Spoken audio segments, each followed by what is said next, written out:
హర్యానాలో Congress clean sweep చేస్తుందని అన్ని సర్వే సంస్థలు బల్లగుద్దాయి. ఎగ్జిట్ పోల్ సర్వేలో బీజేపీకి షాక్ తగిలింది. మెజారిటీ సంస్థలన్నీ సింగిల్ గా కాంగ్రెస్ గెలుస్తుందని చెప్పేశాయి. పీపుల్స్ పల్స్ సర్వే ప్రకారం కాంగ్రెస్ 55 స్థానాల్లో విజయం సాధించే అవకాశం ఉంది. ఇక ఇదే సంస్థ బీజేపీ 26 స్థానాల్లో విజయం సాధిస్తుందని ప్రకటించింది. ఇక ఐఎన్డిఎల్డి 2 నుంచి 3 స్థానాల్లో బీజేపీకి, 1 స్థానంలో ఇతరులు 3 నుంచి 5 చోట్ల విజయం సాధిస్తాయని తెలిపింది.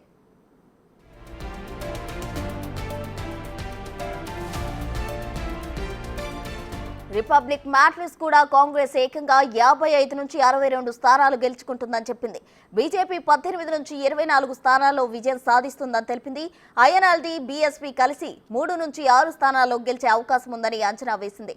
బీజేపీ 3 స్థానాల్లో, ఇతరులు 2 నుంచి 5 స్థానాల్లో గెలుస్తారని రిపబ్లిక్ మ్యాట్రిక్స్ అంచనా వేసింది. దైనిక్ భాస్కర్ కూడా కాంగ్రెస్ కే మెజారిటీ స్థానాలు కట్టబెట్టింది. హస్తం పార్టీకి 44 నుంచి 54 సీట్లు వస్తాయని తెలిపింది. బీజేపీని మాత్రం 19 నుంచి 29 స్థానాలకే పరిమితం చేసింది. బీజేపీ గెలిస్తే 1 స్థానంలో గెలవచ్చని, లేకపోతే అది కూడా అనుమానమేనని తేల్చేసింది. ఇక ఐఎన్ఎల్డి 1 నుంచి 5 స్థానాల్లో, ఇతరులు 4 నుంచి 9 స్థానాల్లో విజయం సాధిస్తారని దైనిక్ భాస్కర్ సర్వేలో తేలింది.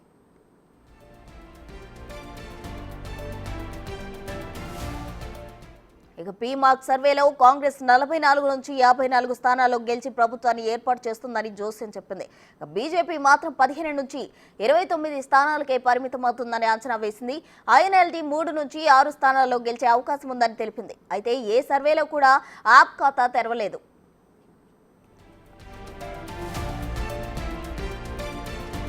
పార్లమెంట్ ఎన్నికల్లో బీజేపీకి పూర్తి మెజారిటీ రాకపోవడం, ఆ తర్వాత జరిగిన హర్యానా అసెంబ్లీ ఎన్నికలపై ఉత్కంఠ నెలకొంది. ఇక్కడ పొత్తులు, చర్చలు కూడా చాలా ఉత్కంఠను రేపాయి. కాంగ్రెస్ ఆప్ కలిసి పోటీ చేసేందుకు ప్రయత్నాలు చేశాయి. ఓ దశలో పొత్తు కుదిరిందనే వార్తలు కూడా వచ్చాయి. కానీ చివరికి ప్రధాన పార్టీలన్నీ ఒంటరిగానే బరిలో దిగాయి. ప్రధానంగా కాంగ్రెస్, బీజేపీ మధ్య పోటీ నెలకొంది. లోక్సభ ఎన్నికల్లో బీజేపీతో సమానంగా కాంగ్రెస్ 5 స్థానాలు గెలుచుకోవడంతో ఈ ఎన్నికలు మరింత ఆసక్తిని రేపాయి.